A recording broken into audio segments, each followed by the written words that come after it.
Hello जय हिंद साथियों। आज हम लोग केमिस्ट्री के थर्ड लेक्चर में आ चुके हैं। इस लेक्चर में हम लोग देखेंगे डिफरेंट टाइप ऑफ रिएक्शन।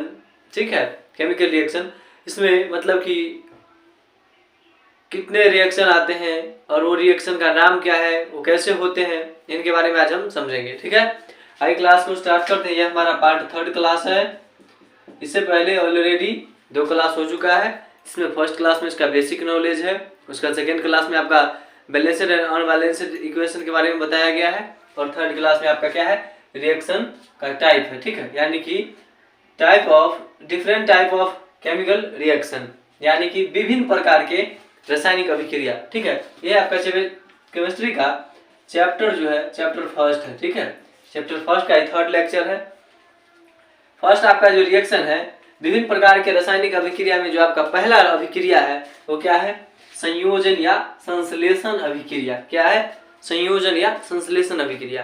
तो संयोजन या संश्लेषण अभिक्रिया क्या होता है, किसी भी चीज को संयोजित करना, समझते हैं ना, एक कर देना। पहले अलग अलग था, फिर उसको एक करना संयोजन कहलाता है। क्या कहलाता है, संयोजन, जमा कर देना, संयोग, जुड़े ना, जोड़ना, वही हम लोग पढ़ने वाले हैं। क्या है, संयोजन या संश्लेषण अभिक्रिया। वह अभिक्रिया वह है जिसमें 2 या अधिक पदार्थ, जिसको तत्व हो सकता है या यौगिक हो सकता है, 2 तत्व जुड़ जाए या 2 यौगिक जुड़ जाए, परस्पर में संयोग करके, मतलब कि जुड़ के एक नए पदार्थ का निर्माण करता है। और नए पदार्थ का जो गुण होता है मूल पदार्थ के गुण से बिल्कुल क्या होता है, अलग होता है। जो आपका 2 या 2 से अधिक तत्व हो या यौगिक हो, उस दोनों के बीच में क्या होता है, अभिक्रिया होता है। उसके फलस्वरूप नए पदार्थ का निर्माण करता है। 2 या अधिक, 1 या अधिक नए पदार्थ का क्या करता है, निर्माण करता है। और नए पदार्थ का जो गुण जो होगा मूल पदार्थ से, जो पहले वाला पदार्थ था उससे क्या होगा, बिल्कुल अलग होगा, यानी कि बिल्कुल भिन्न होगा। ठीक है, जैसे कि देखिए यहाँ पर कार्बन है और ऑक्सीजन है, इस दोनों के बीच में क्या हुआ, अभिक्रिया हुआ। इसके फलस्वरूप ये CO2 बना, यानी कि कार्बन डाइऑक्साइड गैस। और ये तीर का चिन्ह बताता है क्या है, यह गैस है। ठीक है, तो यहाँ पर पहले ये कार्बन था, ये ऑक्सीजन था, ये बन गया कार्बन डाइऑक्साइड गैस। ठीक है, अब बता दीजिए नए पदार्थ का जो गुण होगा, मूल पदार्थ कार्बन और ऑक्सीजन था, इसके गुण से बिल्कुल अलग है कि ना। ऑक्सीजन हम लोग सांस के रूप में लेते हैं, कोयला में कार्बन पाया जाता है, यहाँ पर ये CO2 बन गया, जो भूमि के उष्मन के लिए उत्तरदायी होता है। ठीक है, उसके बाद यहाँ पर Fe यानी कि लोहा इधर सल्फर है, तो क्या बन जाएगा, फेरस सल्फाइड। ठीक है, लोहा और सल्फर हो जाएगा। अब आगे देखिए, ये रहा था आपका संयोजन या संश्लेषण अभिक्रिया। इसमें क्या होता है, 2 या 2 से अधिक यौगिक या तत्व आपस में संयोग करके 1 या अधिक नए तत्व का क्या करते हैं, निर्माण करते हैं, जिसमें जो नए तत्व का जो गुण होगा वो बिल्कुल भिन्न होगा मूल तत्व से, जो पहले वाला तत्व था। ठीक है, आइए हम लोग नेक्स्ट रिएक्शन को, केमिकल रिएक्शन को समझते हैं। अगला जो आपका है वियोजन या अपघटन अभिक्रिया। क्या है, वियोजन या अपघटन अभिक्रिया। ये क्या होता है, तो वियोजन या अपघटन, वियोजन या अपघटन, इसको आप नाम से ध्यान से समझिए। अपघटन, किसी चीज का घटना टूट के अलग होना। अपघटन मतलब घट करके अलग होना या टूट के अलग होना। तो वियोजन या क्या है, अपघटन, किसी भी चीज का टूट करके अलग हो जाना। ठीक है, वियोजन या अपघटन अभिक्रिया।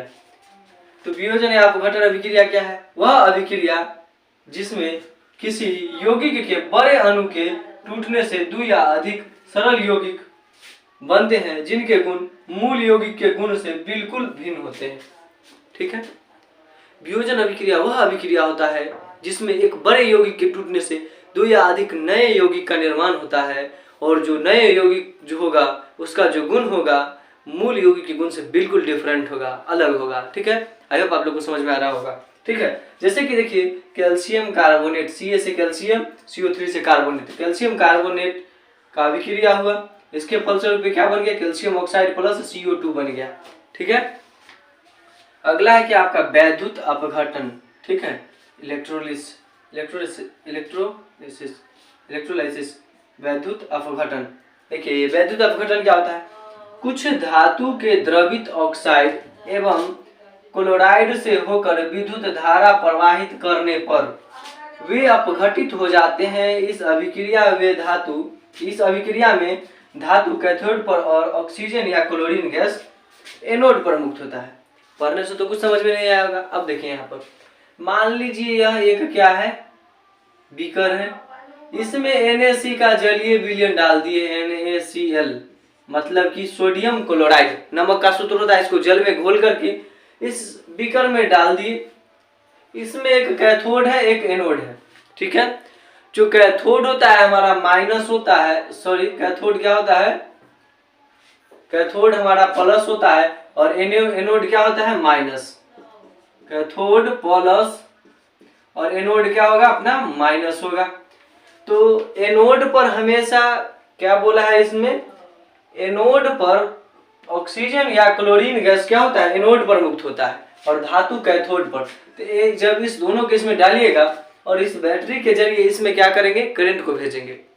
एक बीकर लीजिए, उसमें NaCl यानी नमक को घोर करके उस बीकर में डालिए, उसमें दो कैथोड डालिए, उसमें एक कैथोड और एक एनोड डालिए और बिजली को उसमें प्रवाहित कीजिए। तो आपको पता चलेगा जो NaCl क्या हो गया, अपघटित होकर के जो धातु है Na मतलब सोडियम वो कैथोड पर मुक्त होगा, ऑक्सीजन या क्लोरीन गैस जो होगा अपना एनोड पर मुक्त होगा। इसी को क्या बोलते हैं हम लोग, इलेक्ट्रोलाइसिस यानी विद्युत अपघटन। क्या है, विद्युत अपघटन, मतलब ये बिजली के सहारे यह अपघटित होकर के दो तत्व में बट जाते हैं, जिसमें कैथोड पर धातु और एनोड पर क्या होता है ऑक्सीजन या क्लोरीन गैस मुक्त होता है, ठीक है।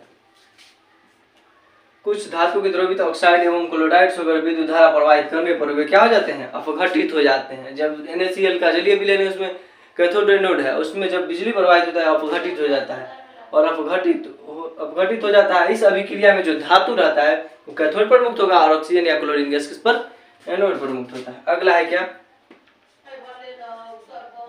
अगला आपका एकल विस्थापन अभिक्रिया, सिंगल डिस्प्लेसमेंट रिएक्शन।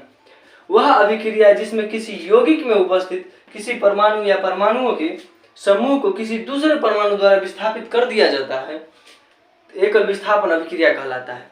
देखिए दो यहाँ पर क्या है यौगिक, यहाँ पर दो दिखाई दे रहा है आपको परमाणु, इसमें जिसकी मतलब वो पावर समझिए, अभिक्रिया करने का दर, जिसका शक्ति ज्यादा रहेगा वो उसके स्थान पर चला जाएगा ढकेल के उसको। देखिए यहाँ पर Fe की क्रियाशीलता ज्यादा है Cu से, इसलिए Cu को हटा करके कॉपर के स्थान पर Fe चला जाता है और बेचारा Cu अलग हो जाता है। देखिए इधर फेरस सल्फेट और ये इधर आपका कॉपर आ गया। जो Fe आपको दिख रहा है Cu के स्थान पर Cu बेचारा अलग हो गया, जो कि पहले Fe अलग था, ठीक है। तो इस समय देख रहे हैं कंपटीशन, जिसके पास ज्यादा नॉलेज होगा एक दूसरे को पीछे छोड़ के वो आगे निकल जाता है, वैसा ही क्या है इसमें है, ठीक है।